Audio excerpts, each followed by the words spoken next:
Muy buenas tardes a todos. Les agradezco a todos haberse unido a esta charla conversación en que hemos podido contar con el hermano Martín Correa Prieto, quien proyectó junto al padre Gabriel Guarda el monasterio benedictino de la Santísima Trinidad de Las Condes. Y aunque lo teníamos organizado de antes, calza en un buen momento para rendirle con esta conversación un pequeño homenaje al padre Gabriel a sus casi ya 2 semanas de su reciente muerte. A ver, para nuestra escuela, y yo diría todas las escuelas de arquitectura, el monasterio siempre ha sido una fuente de estudio, de análisis y de múltiples reflexiones en torno al espacio, sobre todo el tema lumínico, ¿no es cierto? Y muchos temas que seguramente hoy día vamos a conversar con el hermano Martín, a quien agradezco frente a todo, digamos, haber accedido a esta conversación. Y bueno, una gestión que realizó la Maca Ursúa, nuestra coordinadora de la línea de talleres, quien va a contar en el fondo también un poco la experiencia y la importancia de cómo para nuestra escuela en particular ha sido, digamos, el monasterio de los benedictinos una fuente de estudio y inspiración y análisis para nuestros futuros arquitectos de la escuela. Muchas gracias a todos. Maca, te doy la palabra. Gracias, Maida. Bueno, lo primero, bienvenido, hermano Martín, un placer tenerlo acá. Y bueno, contarle aquí a toda la audiencia que el hermano Martín, ¿no es cierto?, estudió arquitectura en la Pontificia Universidad Católica, licenciándose en 1952 y para luego ingresar, ¿no es cierto?, a la vida monástica. En su formación destaca principalmente el gran admiración, ¿no es cierto?, a Alberto Cruz Covarrubia, quien fue el fundador de la Pontificia Universidad Católica Valparaíso, por la importancia, ¿no es cierto?, de la cátedra de plástica y lo que promovió un profundo cambio en la enseñanza. El hermano Martín, esto es un secreto por ahí que cuentan las malas lenguas, después de haber construido la iglesia, dirigió una fábrica de muebles en el mismo monasterio y hoy sigue explorando el espacio a través de la escultura. Y un gran admirador también de la obra de Chillida. Bueno, vuelvo a agradecer y contarles también que para nosotros como escuela, tal como lo mencionaba la Magdalena, la obra de los benedictinos es un referente muy importante en cuanto a su cualificación del espacio, al trabajo del fenómeno, digamos, principalmente de la luz. Por lo tanto, en los primeros años de la carrera se estudia mucho la obra y de hecho este semestre hicimos un ejercicio con todos los talleres de primer año en base a un análisis y experimentación sobre la obra misma. Y también quería contar que esto fue un regalo, la verdad, porque justo personalmente uno de mis alumnos, Jorge Fuentes, que me imagino que estará por ahí lo veo, su abuela era una gran amiga suya, y gracias a la abuelita, digamos, que logró contactarlo, lo tenemos acá. Así que... Elena Bordalí. Elena Bordalí, el nieto está ahí, Jorge Fuentes. Sí, sí. Así que muchísimas gracias. Y ahora lo dejamos a usted, hermano, para que comience su preciosa charla y para luego ir nosotros generando ciertas preguntas. Mira, primero que nada, nosotros con Gabriel no fuimos autores del monasterio, sino de la pura iglesia. Porque entendí como que tú decías que era también del monasterio. No, el monasterio fue fruto de un concurso. Eso la mayoría está en antecedentes de eso, ¿no es cierto? ¿O no? Es una pregunta que yo hago. Sí. ¿Sabían que...? Sabemos. Ya, fue cosa de un concurso que se hizo justamente cuando yo entré al monasterio en 1953. Después de dejar arquitectura, entré a los benedictinos y ahí ya se estaba planeando el traslado a otra parte. Y ya se había conseguido comprar un cerrito que es donde estamos ahora, el Cerro de los Piques, que era de los Piques porque parece que había ciertos mineros de típica cosa así que andan los mineros buscando los tesoros, creían que aquí había minerales, etc. Bueno, y este cerrito nos gustó tanto porque nosotros caminábamos hacia la cordillera, pasando por el cerrito, se compró el cerrito, se hizo el concurso y ahí en el concurso hubo 5 o 6 oficinas, entre las cuales estaba Alberto Cruz Covarrubia, que estaban ya en Valparaíso. Alberto y Compañía Limitada era profesor mío de plástica, que era lo único interesante que había en la Católica cuando yo entré, porque lo otro era hacer partenones y cuestiones antiguas con el Viñola, que era un libro famoso. Ya. Y nosotros, el curso mío, empujado por Alberto Cruz y compañía, nos estimularon para hacer un cambio con el decano y del director, que era un señor Rizopatrón, y logramos que salieran. Y al final terminó la cosa, después de muy largo, de 2 meses de paro, terminamos con una reunión religiosa en la Merced, en que el vicerrector de la Católica en ese momento, que era Bernardino Piñera, nos hizo el advenimiento entre las partes, que éramos nosotros y el cambio de decano, y ahí entró Sergio Larraín como director, que está en lo contador. Ya, ese en grandes rasgos. No sé si respecto a esto alguna pregunta.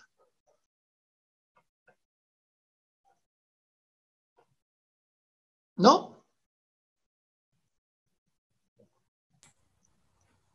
La Macarena dice que no. Ya. Bueno. Ya. Después de eso, ¿qué más? ¿Ah? Perdón, hermano, que estaba sin audio, que está clarísimo todo lo que explicó, así que vamos nomás. Ya. Ya. Bueno, ¿por dónde parto? Pregúntame. Hermano Martín, Francisco García Huidobro. Hola, Francisco. Hola. Tengo una sugerencia de partida que yo he tenido la oportunidad, muchos yo creo que hemos tenido la oportunidad de escuchar el relato también de usted, de parte del proceso Los Benedictinos, como proyecto, ¿ya? Si bien usted aclara que claramente no fue el autor, sí fue un testigo, ¿cierto? Muy importante de todo el proceso creativo respecto a la iglesia, ¿ya? No, espérale. No, yo fui testigo, ¿Ah? fui testigo de lo que se hizo antes, del blog que se logró hacer, que lo hizo el grupo de Valparaíso con Jaime Bellalta, que era el que encargado para hacerlo. Con él tuve muchos contactos, pero la iglesia fue 10 años después de eso. Respecto, sí, lo que quería que usted nos podría como comentar o relatar. ¿Sí? Uno, cuando nosotros tenemos un ejercicio bastante emblemático en la escuela, cuando recibimos a los alumnos, es decir, son alumnos que vienen del colegio y casi el primer ejercicio es ir a la iglesia y dibujar. Y siempre nos ha llamado la atención de que esos estudiantes sin formación, casi con muchos de ellos por primera vez, se encuentran con la obra, no tienen mayores antecedentes, transmiten después en sus resultados una mirada que es bien común, digamos que tiene que ver con esta cosa de encontrarse con el espacio de la asamblea, ¿cierto? Y con la potencia de constituir el espacio arquitectónico, un espacio como muy moderno en ese sentido. Usted cuenta recién con toda la experiencia de Alberto Cruz con la plástica, ¿no? De esta introducción de un lenguaje nuevo a la arquitectura que ustedes valoraron mucho. Hay una exactitud en la construcción de ese espacio que sigue llamando la atención, que llama la atención todavía. Entonces, siempre me gustaría que usted nos pueda comentar o hablar cómo llegan a esa exactitud, es decir, cómo es el proceso formal de la obra, que en el sentido, por ejemplo, me imagino que hay procesos de dibujo, me imagino que hay procesos también de maquetas, de modelos. Si nos puede contar un poco cómo fue en el relato suyo, cómo se logra esa precisión que uno puede ver en términos de la luz y espacio? Mira, Gabriel entró 5 años después que yo, y 10 años que yo estaba, el Padre Superior nos dijo que hiciéramos la iglesia. yo me negué porque encontré que era una falta de respeto, 2 gallos desenchufados de la arquitectura encargados de eso. Entonces le dije, no, encuentro que es irresponsable. Y le dije, mire, hay que volver a Valparaíso para que haga un proyecto. Y Valparaíso hizo un proyecto que a nadie le gustó. Entonces el superior nos dijo, ahora les toca a ustedes. Ya. Muerto de susto, me puse a mirar cosas en Santiago, de dónde me agarro, y las iglesias que había eran todas tradicionales, góticas o qué sé yo. Y entonces, angustiado por el asunto, vi que Gabriel, que era mucho más dócil que yo, empezó a trabajar por su cuenta con unos papelitos y una regla T, y yo dije, aquí o me meto o capoto. Entonces me metí y le dije, ¿qué estás haciendo? Entonces me dijo, me mostró esto. ¿Se ve esto? Sí, se ve. Sí. ¿Se ve? Se ve. Ya.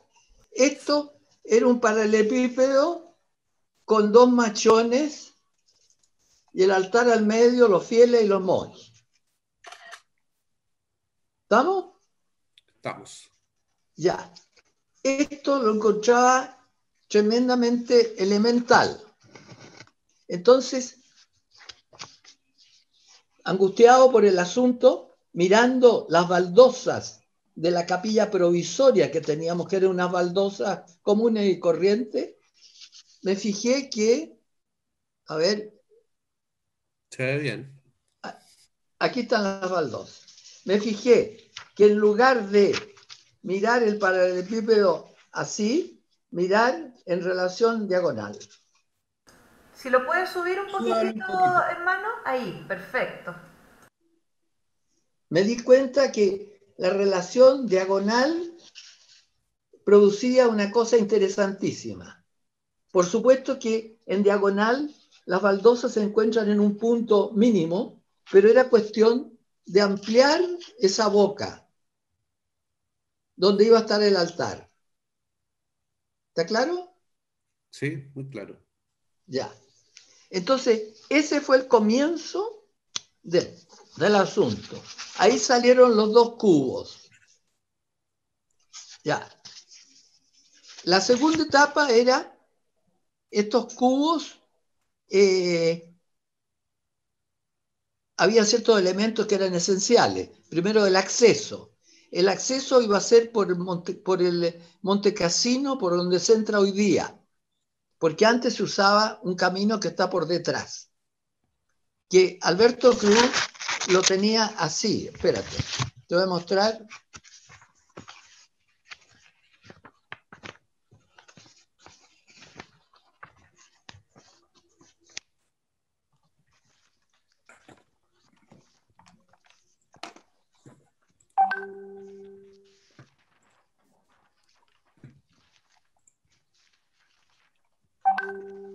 ¿Te fijas? La iglesia de Alberto Cruz era un paralelepípedo. Mm. ¿Se ve bien? Sí, Perfecto. muy bien. Se ve bien. Bueno, ustedes lo conocen esto, ¿no? Ya. Entonces, este paralelepípedo era lo único que había proyectado. Y no servía porque el acceso era por detrás de lo que es hoy día, y entonces nos impedía la privacidad al caminar por frente a nosotros. Bueno, pero esos son detalles. Bueno, el tema era que estos 2 cubos, con estas posibilidades de enormes de vistas, era posible tener vistas muy lindas, pero consideramos que lo importante era formar un espacio interior, un espacio que no fuera para disiparse. El acceso vimos que era una rampa porque veníamos subiendo y porque se lo permitían los desniveles. Hicimos la rampa. Bueno, quiero llegar hasta ahí para que ustedes, si estoy yéndome para otro lado, me lo digan. Yo Está encuentro que perfecto. se está yendo para el otro lado. Está, Está de alguna perfecto. manera, está perfecto. Sí, ¿Ah? sí, está muy. está perfecto la explicación, digamos. Y en esa toma de decisiones, ¿cuándo, le hago la pregunta, hermano, en esa toma de decisiones que está describiendo usted, desde el relato de cómo surge el trazado, ¿cierto? La elevación de los cubos, el sentido de recorrer, ¿dónde empieza a aparecer la dimensión de la luz como un material, digámoslo así, como un material también parte del proceso? ¿Cuándo comienza a aparecer? Bueno, perfecto. Este espacio interior iba a ser cerrado. No nos íbamos a abrir al paisaje, pero evidentemente que era como claustrofóbico. Si tú tienes cerrado un espacio, es como la estación del metro, una cosa cerrada. Entonces, buscando la solución para que no sea cerrado, para iluminarlo, yo tuve una experiencia que fue importante, que andando por las cruces exactamente, había un bosque, y en ese bosque había un claro, sin árboles, y lo demás era oscuro, y había la luz desde arriba, con árboles tan altos, había una luz de arriba, en un espacio sin árboles, redondo, por decir algo, cuadrado, que yo me di cuenta que la luz era la solución desde arriba, una solución que nos vincula con el cielo. Era un espacio sagrado, a pesar de ser un bosquecito, pero para mí fue sagrado. Bueno, porque tenía una fuerza espiritual. Entonces, buscando la solución en la práctica de la iglesia, como hice una maqueta grande de 2 volúmenes de 50 por 50, en que uno metía la cabeza y podía abrir y cerrar. Y empecé a abrir y cerrar. Y ahí salió, por supuesto que estaba como antecedente los pajaritos. El proyecto de Alberto Cruz, ¿no? Los pajaritos. Claro, exactamente. Que yo lo conocía y que la luz era un cenital por arriba, era un puro cuadrado, con la luz cenital por arriba. Bueno, pero el volumen era fome porque decía Alberto que era la presencia de la ausencia. Bueno, él era muy poético para todas estas cuestiones. Pero para mí me di cuenta que la luz tenía que venir de arriba, la luz cenital era bastante razonable, y después seguía abriendo cosas, abriendo muros. ¿Estamos? O sea, desde el inicio está esta idea de hacer converger en esto como campo espacial de 2 cubos que se cruzan, el recorrido con la luz como algo que significa. Siempre está en el origen del proyecto, todos esos ingredientes, por decirlo de alguna manera, esas decisiones. Por supuesto. Y en ese sentido, por mi parte también una pregunta más. La definición, por ejemplo, ya más adelante de qué materialidad usar o con qué material trabajar, ¿cómo surge en eso? O sea, tiene algún relato también, me imagino, ¿no? Uno cuando va a la iglesia ve que la luz, por decir así, se hace presente sobre las paredes del monasterio, sobre las paredes, perdón, de la iglesia o de la asamblea, ¿cierto? Que también tienen los moldajes vistos, es como una arquitectura de la luz que se manifiesta a través como de las texturas de los muros. Entonces, para mí, por ejemplo. Entonces, la idea del material dentro del proyecto surge ¿cómo? Bueno, gracias a Dios en ese tiempo los moldajes eran de madera, no eran de fierro como hoy día, que queda muy liso y muy desabrido, ¿entiendes tú? Entonces, los moldajes eran con tablas y, por supuesto que la alternativa era estucar, lo cual encontré que era una estupidez, porque era muy linda la marca que dejaban las tablas. Aunque una señora me dijo un día, hoy que va a quedar linda la iglesia cuando le saquen las tablas. Ella creía que eran las tablas que estaban pintadas blancas. Bueno, yo le dije, no, sí, ya las tablas se sacaron, ahí está el concreto. Bueno, entonces, tú me decías, ¿el tratamiento de eso? Claro, ¿cómo surge la elección por el hormigón? Bueno, Y claro, y el tratamiento. Si fue algo más o menos natural como para contextualizarse en la época, en relación bueno, a los como te materiales. decía, por suerte se trabajaba así. Mm, Entonces, lo que nos dimos cuenta, la riqueza que esa piel tenía. eso. Entonces, jamás se nos ocurrió estucar ni nada. Tanto es así que un profesor que tenía yo ¿cómo se llama?, de acústica, Domínguez, me recetó porque había mucha reverberación. Me dijo, mira, la cosa se simplifica estucando los muros del fondo con un material absorbente y otro pedazo absorbente. No, le dije, córtela, prefiero el eco. Y el eco disminuyó con el tiempo, con las cortinas que hay arriba, con las bancas, con las personas, y hoy día no hay problema, ¿no? Entonces, perdona, pero ¿para dónde iba yo?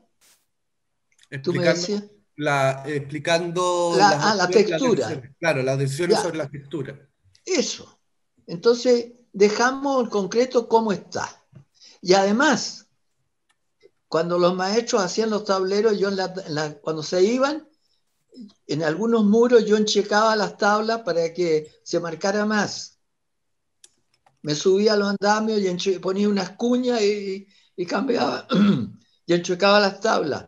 Y el maestro, al día siguiente estaba furioso porque decía, yo la dejé derecha. Bueno, pero eso pasó con los muros del fondo cuando uno entra, los que están detrás, en la espalda nuestra. Aquí tú tienes, por ejemplo, un dibujo, una foto, se Ujú. ve, ¿ah? Sí, se ve. Perfecto, sí, se ve. Bueno, pero ya lo conocen ustedes. Si hay alguna pregunta en ese sentido, Sí, me gustaría hacer una pregunta, hermano Martín, sobre el mismo bien, tema. Soy Igor, profesor de la escuela. sí, Eh, Usted dijo algo que muy bonito, que me interesa particularmente, que la obra de hormigón como si fuera una obra de madera. Y eso usted dijo que incluso una persona pensó que el hormigón era madera.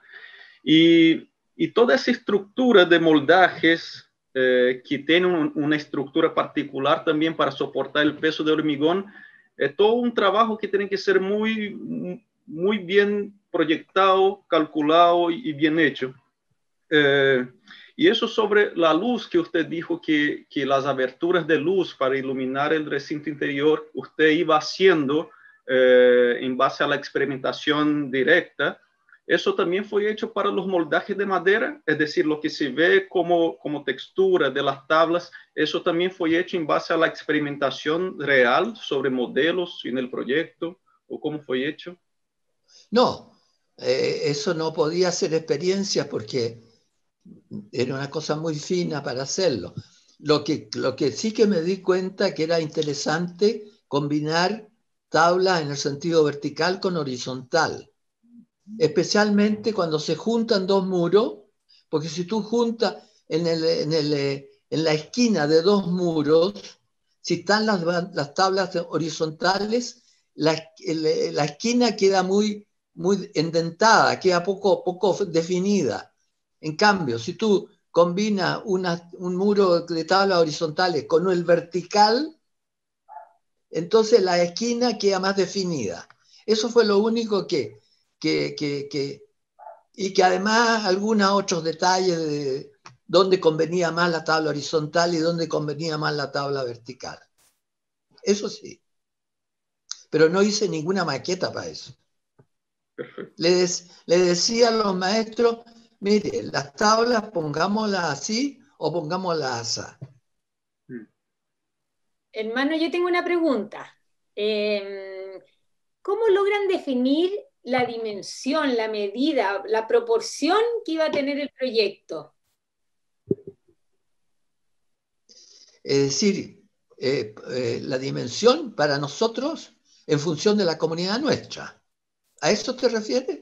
Claro, ¿cómo decir qué altura le doy a los cubos? ¿Qué altura le doy? ¿Qué ancho? Ya, ¿Cómo se ya. define eso en relación? Bueno, mira, la capacidad que nosotros necesitábamos era para más o menos 30 monjes.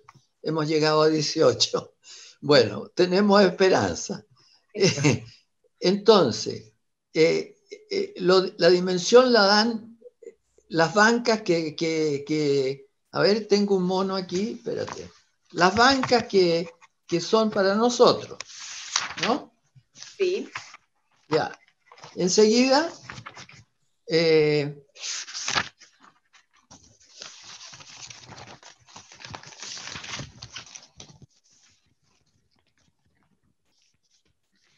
bueno, aquí tengo una foto con la angostura para los fieles. Ah, mira, por ejemplo, aquí estaba muy importante producir esta angostura para que los fieles, la ausencia de los fieles, no fuera muy desolador para nosotros, ¿no? Porque con esta angostura disminuye la ausencia y además produce esta diferencia de fieles y nosotros, ¿no? Ya, eso era importante. Ahora, ¿cómo dimensionar esta abertura que podría haber sido más chica, más grande?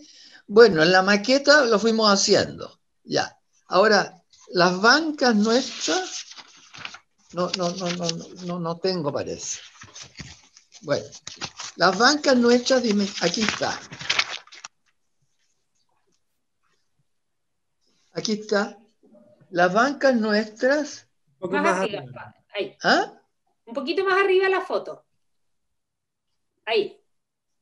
Bueno, las bancas nuestras están dimensionadas para un grupo que me achiqué, porque al principio iba a ser más grande, pero como vi que la cantidad de monjes no era muy realista, la achiqué, en vez de ser 15 por 15, el volumen el bloque de los monjes, lo hice 14 por 14 y los fieles 15 por 15, ¿no? Pero la medida está dada por las bancas para nosotros y, bueno, y los fieles eran los que cabían en el otro de 15, que es un metro más grande. Hasta ahí llego yo. Perfecto. Bueno, y la altura me imagino que eso fue todo un trabajo con las maquetas, que fue Claro, definiendo la altura era por proporción, te fijas, para que no se viera chato, para que no se viera, en fin. La maqueta, todo muy artesa, te fijas, todo muy artesa. Eso quería preguntarle yo acerca del proceso proyectual, hermano. Porque entiendo en el fondo que habían maquetas, como dice usted, muy artesas, que deben haber sido casi unos modelos en el fondo para ir tocando ciertas temáticas, pero la maqueta al final pareciera ser que fue la maqueta a escala 1:1, en el sentido de que el monasterio mismo, en el fondo la iglesia misma, se transformó también en una maqueta al momento de construir, ¿no es cierto? Como ¿Sí? usted explicaba recién. ¿Qué piensa ahora, en el fondo, después de todo este tiempo, la relación entre esos dos campos, pensando en nuestros estudiantes de arquitectura, esos dos campos de proyectar, digamos, la maqueta como modelo o la maqueta como obra? No sé si nos puede contar alguna experiencia respecto de eso. La maqueta como obra. Mira, la maqueta como obra no cabe muchas posibilidades de cambio, porque esto de que los arquitectos llegan y no les gustó un muro y lo sacan, no se pudo, nosotros no estábamos para eso. O sea, nada, no hicimos ningún cambio en obra. Ningún cambio en obra. Y entonces, como la realidad como maqueta no la usamos. No sé si te O conté. sea, en el fondo esto de los moldajes que usted contaba es un tema de construcción en el fondo, no había exploración espacial, digamos, al momento de construirlo. ¿No había qué? Exploración espacial, No, no, no, no, no, no, no. estaba todo predeterminado ya con las maquetas, con los modelos anteriores. Exactamente. Perfecto. Ahora, lo interesante fue que el calculista que hizo esto, logramos un calculista de primera, porque cuando empezamos a buscar calculistas, nadie se atrevía, porque me decían hay que poner pilares aquí y allá y acá. No, córtela, pone pilares, sonamos. Entonces le dije, me dijo el papá de los Brown, que murió hace mucho tiempo, el papá de los Brown, que era amigo mío, me dijo, mira, hay un ingeniero, Raúl Ramírez, que es muy capo, que trabaja aquí, también en Venezuela, y cuando venga a Santiago, tú le presentas el proyecto. Y él, Ramírez, dijo, no hay ningún proyecto, no hay ningún problema, aquí no hay nada que poner pilares, esto se hace en concreto. Y los muros son de 20 centímetros de ancho. 20 centímetros, no más. O sea, muy esbelto.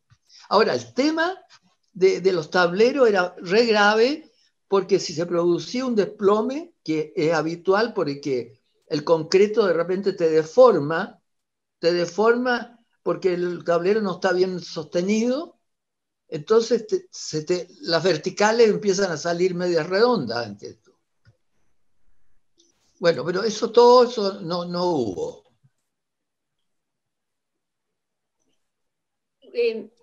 Hermano, cuando iban construyendo, siguiendo un poco lo que acaba de explicar, cuando iban construyendo la obra, ¿se arrepintió de algo en el momento? Que uno dijera, pucha, este muro debería haber estado orientado en otro sentido, o todo... No me arrepentí nada. No, o sea, no se me planteó el problema. Yeah. Aunque parezca, no sé, o es por orgullo o es por incapacidad. Por incapacidad puede ser. No he tenido conciencia de haber hecho algo que podía haber sido mejor. Y en ese sentido, siguiendo esa misma reflexión, hermano, hay como dos etapas en un proceso proyectual, ¿cierto? Cuando uno está ideándolo, previsualizándolo, concibiéndolo, y la otra es la obra. En algún momento del proceso de construcción aparece la obra. Me imagino que también se vivió eso, ¿sí? Y mi pregunta es, ¿lo que pensó quedó tal cual estaba pensado? ¿Lo sorprendió de alguna manera el resultado? Mira, la gran sorpresa para mí es que esto haya agarrado vuelo. Porque nosotros íbamos haciendo esto como un maestrito está haciendo una cosa. Y terminamos de hacer esta cosa que hicimos una maqueta, el padre Gabriel era muy minucioso, hizo una maqueta perfecta, chiquitita, no para meterse la cabeza. Y yo la miraba, estaba puesta encima de una mesa, justamente en el dormitorio que yo tenía, miraba esta cuestión y yo decía, pero esto, ¿qué es lo que es esto? Parece locomotora. Porque me parecía una locomotora, me parecía un tractor, un camión. Entonces, pero es lo que salió. Entonces, vamos a tener, vamos a tener una locomotora, porque entonces yo jamás pensé que esto podía agarrar vuelo, ¿entiendes tú? Y de repente empezaron a decir, qué sé yo, a venir a mirarla, y esto y acá, y de afuera, del extranjero, y empezó a agarrar vuelo, que para mí es una sorpresa muy grande. Es decir, si ustedes no me permiten ser, según mucha gente, beato, para mí esto es un regalo de arriba, porque no hay el resultado, yo no puedo ser ciego, el resultado yo lo encuentro que salió no sé de dónde. Pero yo lo único que he hecho es rezar y trabajar como enanito en cosas muy concretas.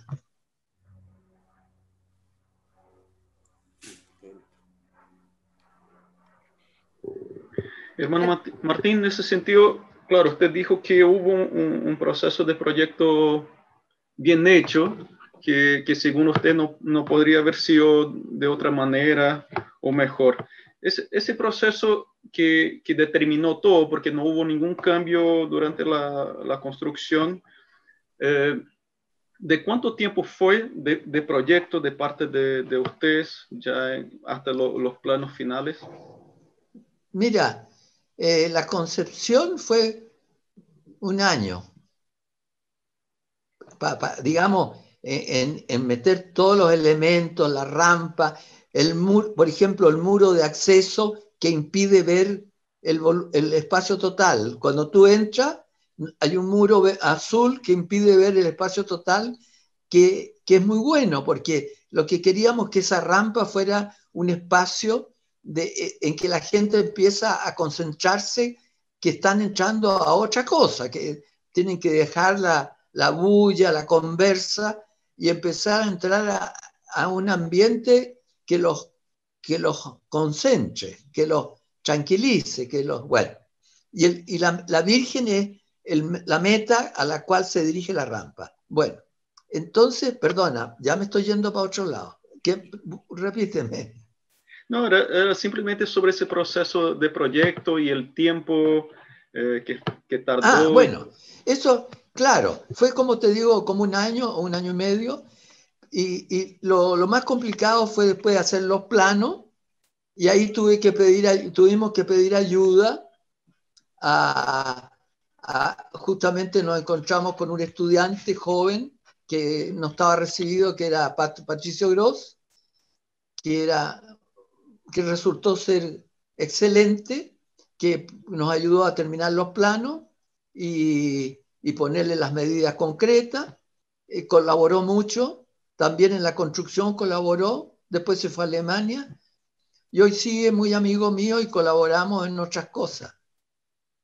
Así que, y la iglesia podría ser del 53 al 55 en que se consagró la iglesia. Hermano, acá hay varias preguntas que le están haciendo por el chat del Zoom. Vamos a partir con la primera de un profesor, Carlos Salinas. Pone, junto con saludar al hermano Martín y agradecer su charla, él pregunta, ¿cómo se vinculan en el ritual los espacios de la capilla?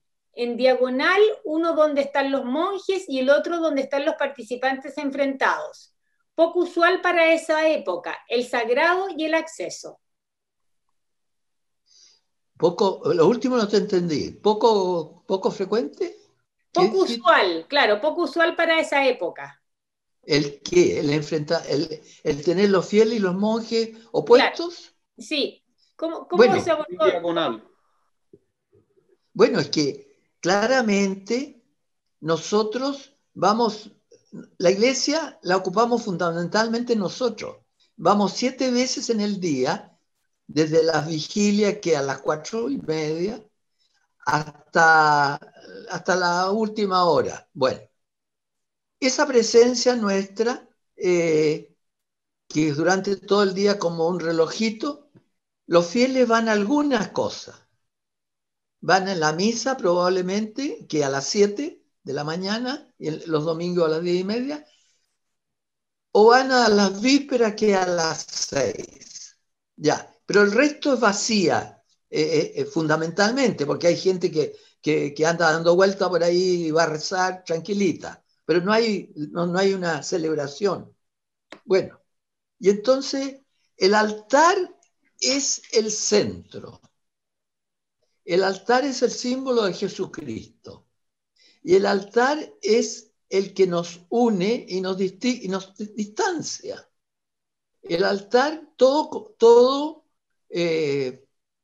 converge hacia el altar. Los muros convergen hacia el altar. Los techos convergen hacia el altar.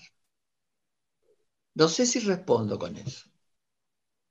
Pregúntale si quiere que le aclare más. No. Carlos, ¿está claro? Carlos Salinas. Por ahí. Tiene que subir el dedo porque está sin audio, así que... Ya. Ya. Bien, ahí está Carlos. Bien, con el dedo para arriba. Después hay una pregunta en relación a Franco Lecaro, hace una pregunta, ¿cómo reside lo poético de esta obra y la emotividad? Ay, tradúcemelo, oye. ¿Cómo? ¿Cómo reside lo poético de esta obra? Disculpa, Maca, ¿en qué reside? Hace la pregunta. Quisiera preguntarle al hermano Martín, esa es la pregunta que hace Franco Lecaro. ¿En qué reside lo poético de esta obra y la emotividad, desde su punto de vista, hermano? En el total, es decir, en el espacio, lo que quisimos era formar una atmósfera, que fuera una atmósfera que convocara, que motivara a la oración. Para mí la poesía en este caso es oración. Entonces se trataba de producir una atmósfera que no se trataba de hacer, por ejemplo, en la iglesia, de hacer una catequesis poniendo frases del Evangelio en los muros o cosas así, sino pelada, como es, pelada, sin cosas, apenas con la Virgen, el altar, y, y que la poesía sea esa atmósfera. No te podría decir en otros términos porque no soy poeta, ¿entiendes tú? Está perfecto. Max Aguirre, Francisco, si le puedes poner el audio a Max, que quiere hacer una pregunta.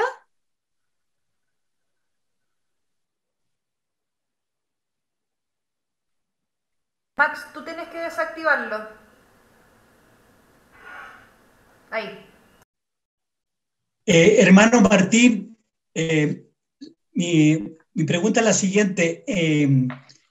La obra de los benedictinos, realizada por usted y el padre Gabriel, Sí. sin duda se adelantó a las disposiciones sobre los lugares de los templos que se dispusieron con posterioridad al Concilio Vaticano II.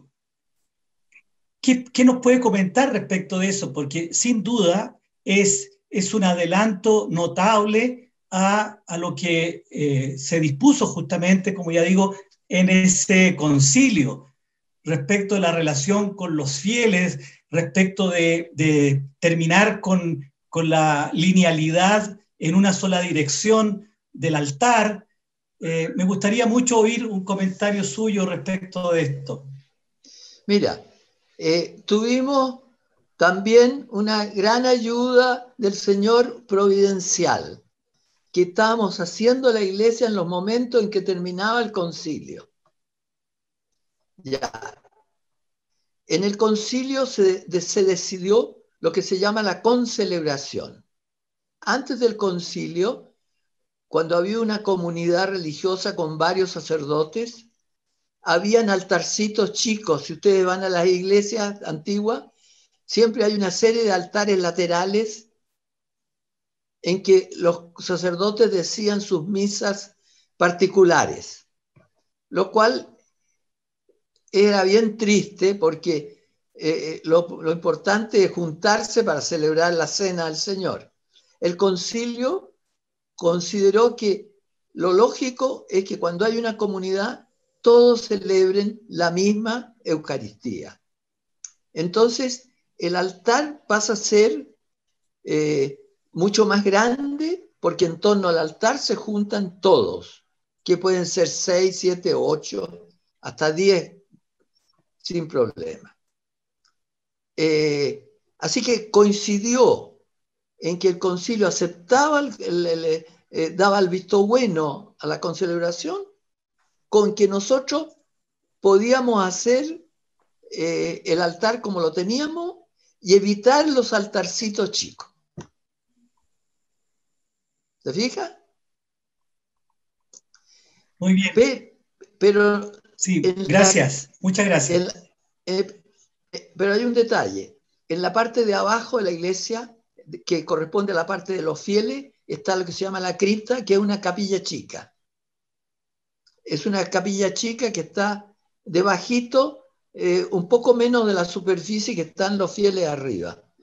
Bueno, y ahí empezamos a estudiar las capillas chicas, que iban a ser unas 4, de las cuales la única que quedó es un tambor que es soportante de la rampa.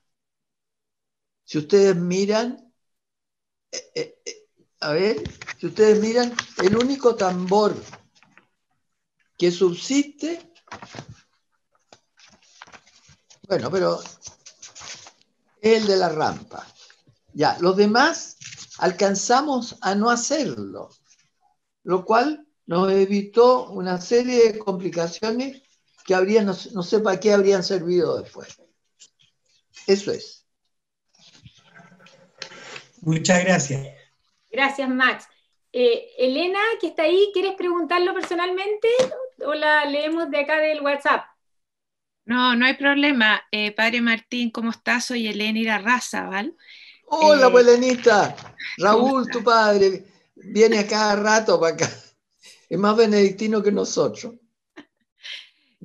Padre, yo le quería preguntar si en este proceso que usted escribe de concepción, ¿tuvieron con el Padre Gabriel algún modelo, algún templo, alguna iglesia como referencia o como inspiración, aunque fuera indirecta, no directamente, pero tenían algunos como modelos y arquetipos que les daban vuelta? Mira, lo único que en ese momento era top era Ronchamp, de Corbusier. Bueno, nosotros, yo era bastante colgado en materia de arquitectura mundial. A Corbusier lo había oído y por supuesto que me interesé inmediatamente por Ronchamp. Pero Ronchamp es una capilla de peregrinación muy linda, que en ese momento, te insisto, era lo máximo. Y mirándola vimos que no nos decía mucho a nosotros. No podía ser un Ronchampito que no tenía nada que ver, ¿entiendes tú? Entonces, eso sí que Corbusier, ya en el caso de los de Valparaíso, era muy conocido para ellos, pero yo era un petimetre al lado de ellos. Entonces, Corbusier me interesó mucho y por supuesto que influyó enormemente porque ya lo que ya había hecho Jaime Bellalta era corbusiano, ¿te fijas? Lo que había hecho Jaime Bellalta era bastante sencillito, que este bloque de aquí de nuestras piezas, ese es lo único que había.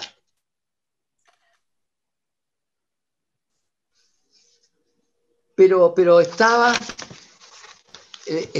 digamos, de la arquitectura contemporánea, estaba la verdad, la simplicidad, el blanco, el no ornamental, no ornamentarlo con cosas extrañas. Eso.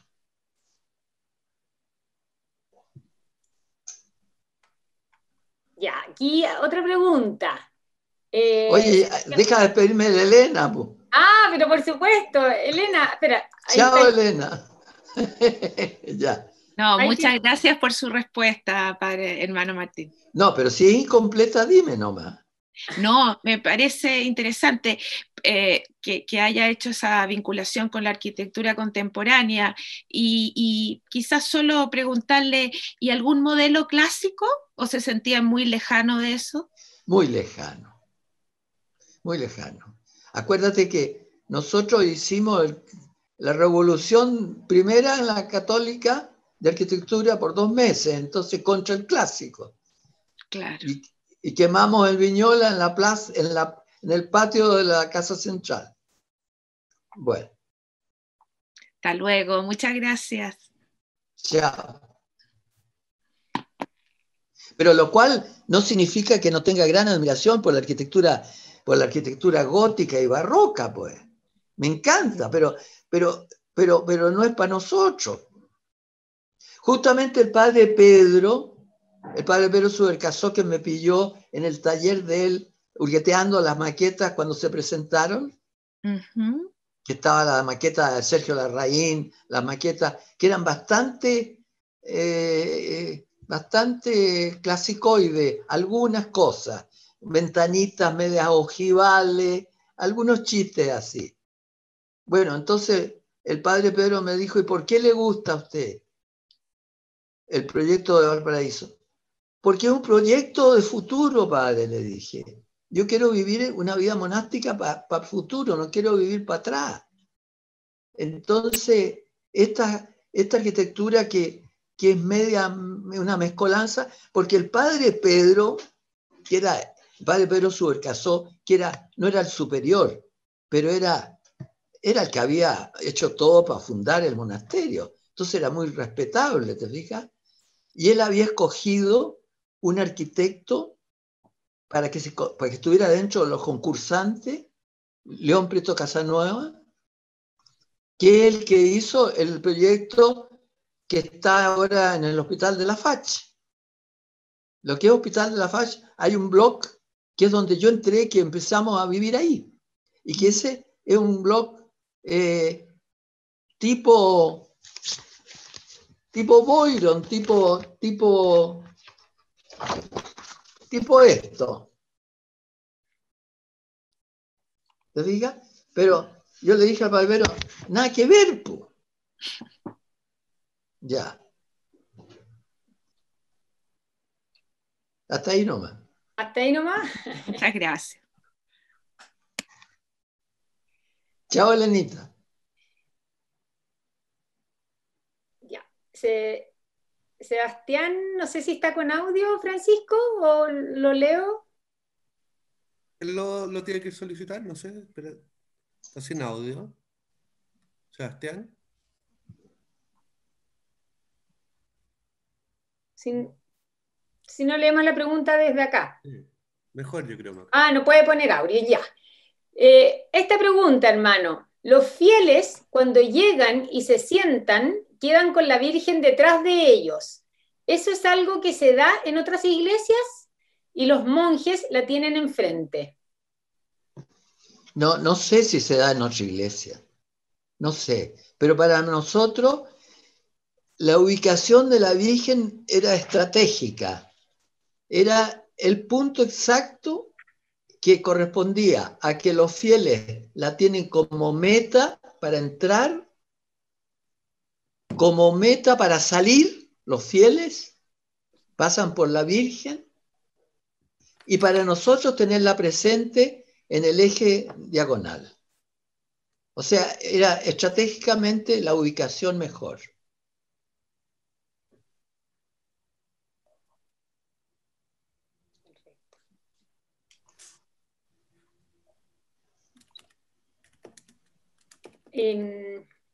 Hay otra pregunta acá de Jaime.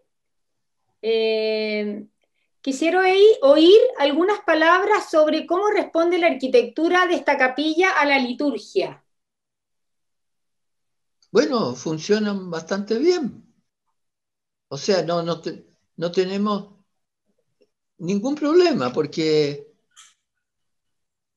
es decir, todo lo que sea, por ejemplo, la procesión de entrada de los monjes viene desde abajo, viene desde lo que llamamos la cripta, nosotros que es esa capillita chica que está debajo de los fieles, y se sube por la rampa cantando la oración del introito, que es la primera, del introito de la entrada, que se llama, y subimos por la rampa, llegamos a donde la Virgen, doblamos hacia el centro y nos dirigimos hacia el altar. Y después seguimos, pasamos al lado del altar y vamos a nuestros lugares al fondo opuesto de los fieles. Bueno, ese litúrgicamente el acceso es perfecto. Y lo demás funciona muy bien porque no sé qué otra, todo lo que hacemos, el espacio nuestro es amplio para muchas cosas que se hacen muchas veces. Grupos mayores de monjas y monjes que vienen de visita, etc. Y lo mismo la relación de nuestro espacio con la capilla del Santísimo, que está al ladito. ¿Lo ubicas tú? La capilla del Santísimo. Sí. Que tiene una ventanita en parte de los fieles para atraer, para invitar. Se adivina que ahí está el Santísimo.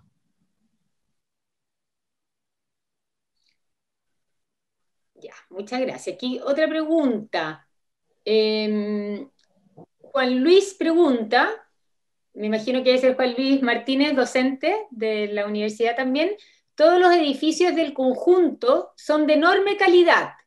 ¿Qué determina que posteriormente le encarguen el refectorio a Jorge Swinburne con Sergio Larraín y la biblioteca a Raúl Irarrázaval? Pregúntele a la Lenita. Bueno, mira, cuando terminamos con la iglesia dijimos, listo, hasta ahí nomás. Hasta ahí llegamos. Hasta ahí llegamos. Porque piensa tú, primero que todo, pero ya soy la lata que era tener que vivir con el cliente cuando nos encargaron la iglesia. Vivir con el cliente que nos iba a estar mirando cuando había gotera, cuando algo no funcionaba. Era suficiente. Y eso durante 65 años que estoy aquí en el monasterio, me siguen mirando para las goteras. Bueno, por suerte hay pocas, pero bueno. Pero para otras cosas también me miran, para el frío polar que a veces hay. Bueno, resulta que dijimos hasta aquí nomás. Yo tenía que terminar teología, pues estaba estudiando teología. Me demoré como 10 años, entonces estaba bueno ya.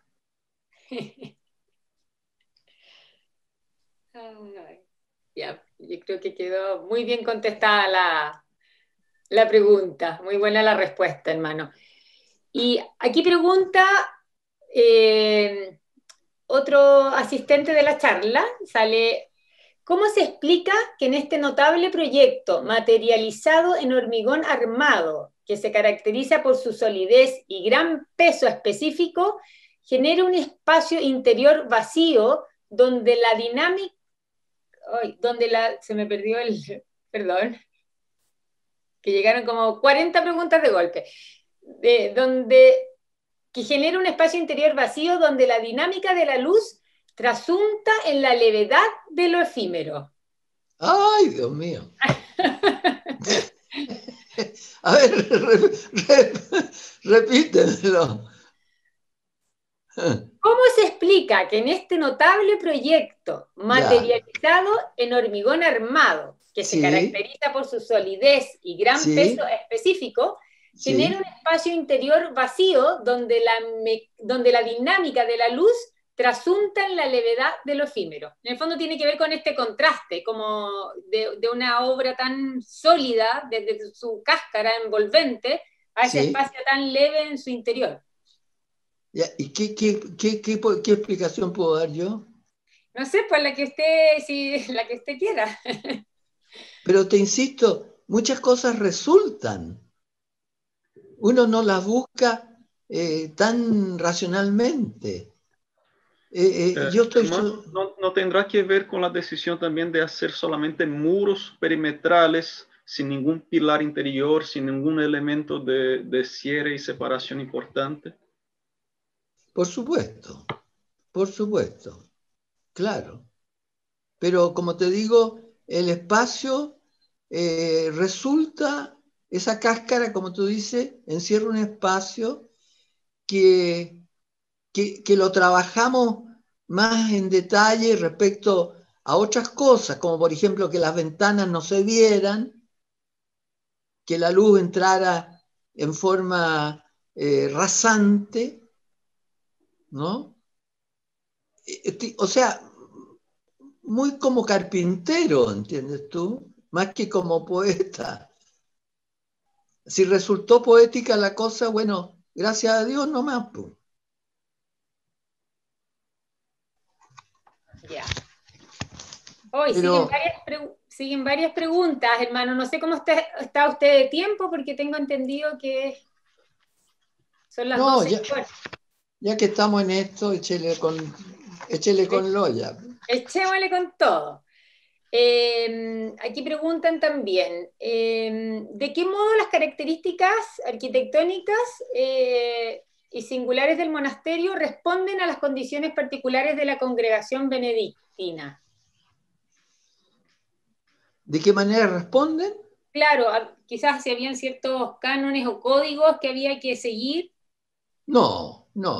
Hay mucha, mira, hay mucha variedad.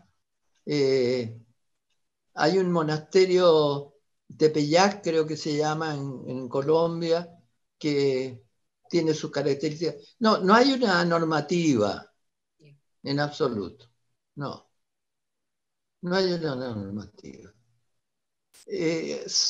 Depende del país, el ambiente del país, de la cultura del local y de los arquitectos.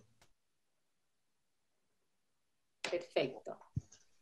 Después pregunta, Carlos Salinas aquí nuevamente, ¿cómo nace la elección de las imágenes de la Virgen, del Cristo del Santísimo, sin cruz sobre el muro? ¿Cómo? ¿Cómo nace? ¿Cómo ¿Qué se cosa? origina? La elección de las imágenes de la Virgen, Bueno, del Cristo del Santísimo, sin cruz sobre el muro. claro.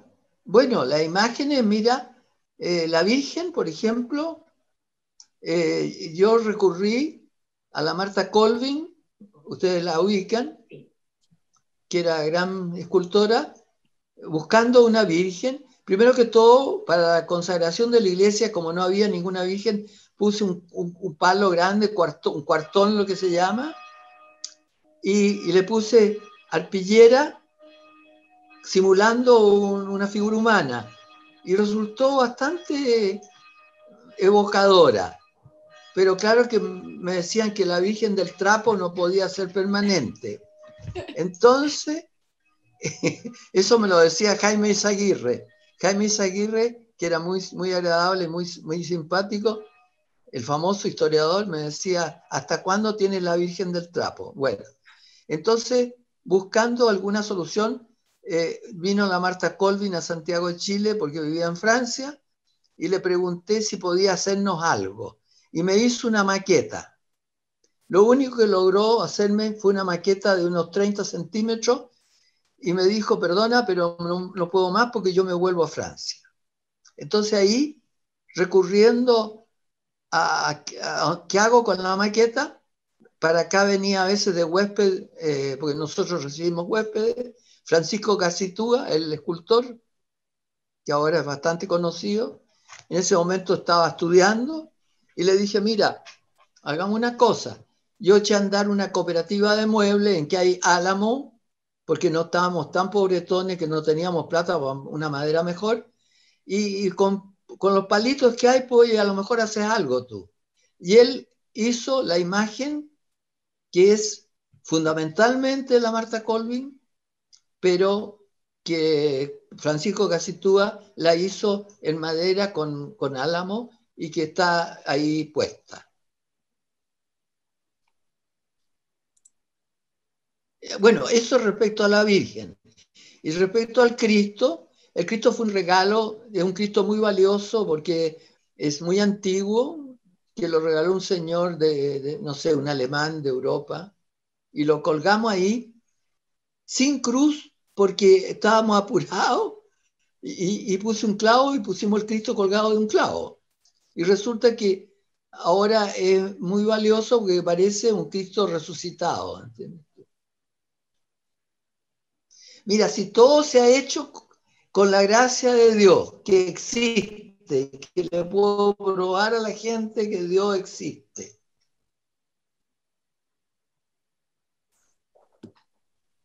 Ya.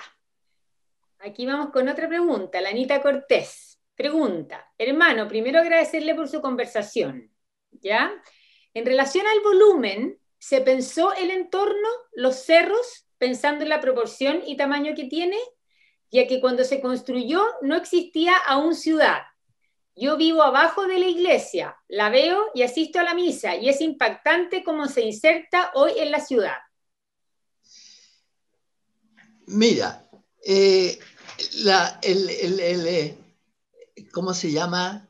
La ubicación de la iglesia fue porque la alternativa era, como quien dice, el camino llega y tú puedes hacer la iglesia hacia la derecha, hacia el cerro. Pero no, queríamos hacer una iglesia que fuera el remate del camino, el remate, y que se contrastara con la cordillera, que es ploma y que es muy sinuosa, muy irregular. Entonces la arquitectura recta, ortogonal, recta, era muy importante como contrastado con la cordillera. Entonces esa fue una de las consideraciones que tomamos en cuenta, para que fuera blanca y rectangular en todo lo posible. Y respecto a la Virgen, que el nicho de la Virgen también se viera desde fuera, porque hay una ventanita en el nicho que da para la fachada exterior. Entonces tú ves desde afuera que ahí hay alguien, algo. Aquí tengo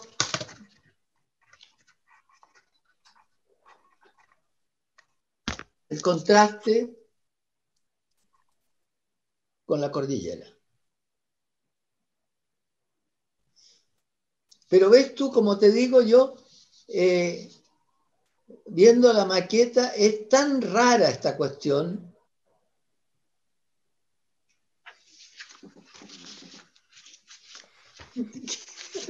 Bueno. Bueno, hermano, yo creo que estamos ahí, hemos contestado todas las preguntas, que hay un mensaje nuevo. ¿Qué podría contar de las campanas de la capilla? De su sonido. Oye, Carlos Salinas, oye, Ahí está. Carlos Salinas, pregúntale si es pariente de nuestro constructor, que era Fernando Salinas. A ver, ahí está, Carlos. ¿Puedes solicitar tu audio?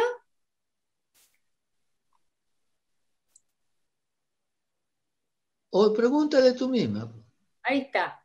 ¿Eres pariente, Carlos? Ahí Fernando. está. Ahí va a hablar. No. Aló, hermano Martín, ¿me escucha? Sí, sí.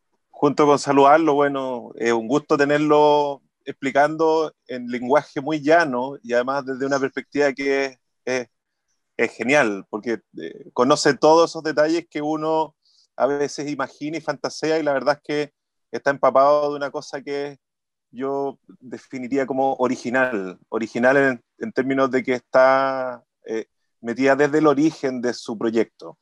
Bueno, además de agradecer la charla, una de las preguntas que hacía, bueno, no soy familiar del constructor y tengo una sola consulta que fue la última que incluí dentro de lo que le estaban diciendo, respecto al tema de las campanas. Sí. Porque yo sé que las campanas tienen un rol importante en la capilla. Sí. Y curiosamente, antiguamente, o en lo que yo sé, la capilla estaba lejos de la ciudad. Y hoy día que está inserta en la ciudad, incluso se ha transformado en un tema que es problemático para los vecinos que llegaron después. Sí. Y yo sé que es muy importante para la capilla. Sí. Bueno, mira, los vecinos, dos personas han alegado por las campanas. Bueno, pero dos personas en un conjunto mucho mayor, ¿no? Entonces, para nosotros las campanas son son un objeto tan bello, el sonido, tan como espiritual.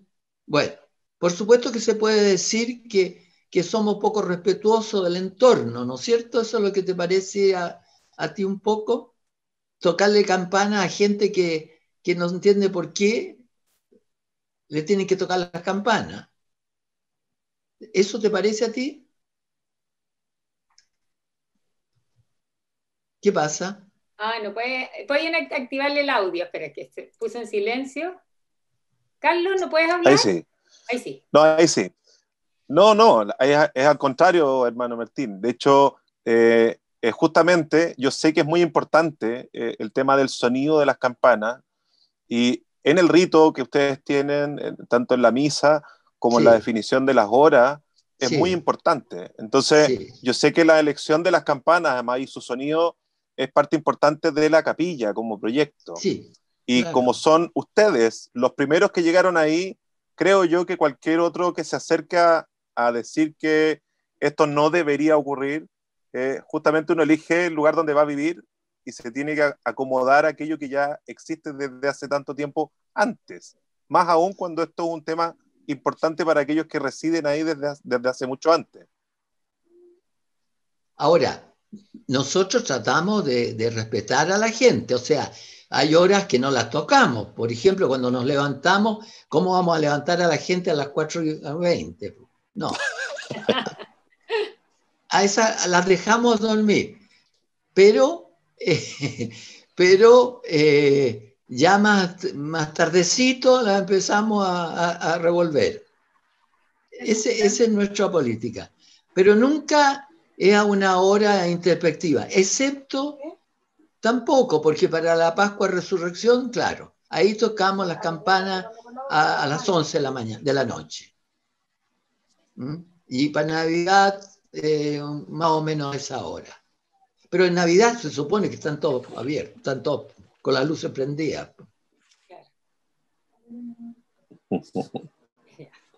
Un abrazo, a gusto verlo y muchas gracias por su charla, hermano. Gracias a ti. Chao. Bien, tenemos por horario que ir cerrando. Hermano Martín, muchas gracias por esta conversación, esta generosidad de habernos regalado esta hora y media con esta conversación tan íntima y tan off the record como se puede tener, digamos, en una charla con este formato de vía online. Para cerrar, Macarena quería leernos un extracto de una carta que su padre escribió en relación a los benedictinos que puede ser interesante de compartir ahora. Muchas gracias a todos por participar, especialmente, como dije, hermano Martín, muchas gracias por su conversación. Gracias a ustedes. Maca. Gracias. Ya, aquí estamos. A ver, hermano Martín, contarle que mi padre, le voy a leer que hoy día está de cumpleaños, de hecho cumple 79 años.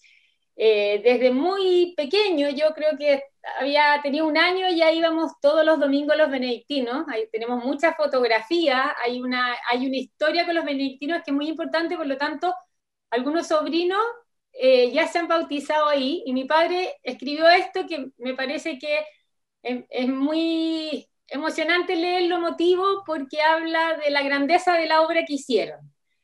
Y dice así: Ordo Santi Benedicti. Yo no sé cuántos años han pasado desde que me enamoré de la capilla benedictina de Las Condes. Era un alumno flaco y solo de la universidad, buscando como todos los muchachos de mi edad la belleza, en las niñas o en las obras de arte. Un día cualquiera llegué por fortuna a esta iglesia. Descubrí con sorpresa que era la mejor arquitectura del país, resonancias de Le Corbusier, ecos de Alberto Cruz Covarrubia de la Escuela de Valparaíso. Pero era más que una iglesia, era una escultura de pureza dura, una escultura de luz representando a Dios. Martín Correa y Gabriel Guarda fueron los artesanos que tejieron esta réplica del cielo. La belleza es menos, pero es más que lo perfecto. Tomé fotos de la obra, aún no terminada, y las guardé conmigo. Desde entonces, esta iglesia es parte mía. A quien hoy, padrino de Benjamín, lo bautizo en este mismo lugar de maravilla, mi querido amigo muerto, Germán Massa. Es justo que sumergido en la luz de este templo mágico, hoy sea mi Jorge el padrino de don Benja y mi hija Pía, arquitecta la madrina. Hice lo que pude por entregarles a mis hijos como herencia mi amor, mi admiración y mi pavor ante esta iglesia, réplica del alma, de la Santísima Trinidad, de la geometría de Dios, de la arquitectura de los santos, la pureza austera de la luz del cielo, la belleza inmóvil de los muros blancos, que acogen a este pequeño inocente en el bautizo. Estos misterios insolubles de la fe y el dogma que esta iglesia de cemento, obra de los hombres, resuelve sin palabras, sumida en su belleza, en la belleza incomprensible y vasta de la fe. Oye, bravo, pero tu papá, ese sí que es poeta, oye. Oye, ¿ah? Escribe harto, es doctor, es médico y sí, escribe... pues sí, compañero de Germán Massa fue, parece. Sí, pues, exactamente. Oye, dale muchos... Y mándame ese texto. Ok, se lo voy a mandar. De todas sí, maneras. muy bonito, muy bonito. Llama Karenita. Muchísimas gracias. ¿Ah? Gracias a todos. Chao. Muchas gracias. Salud. Gracias, Maca. Gracias, hermano Martín. Chao, que te vaya bien. Gracias.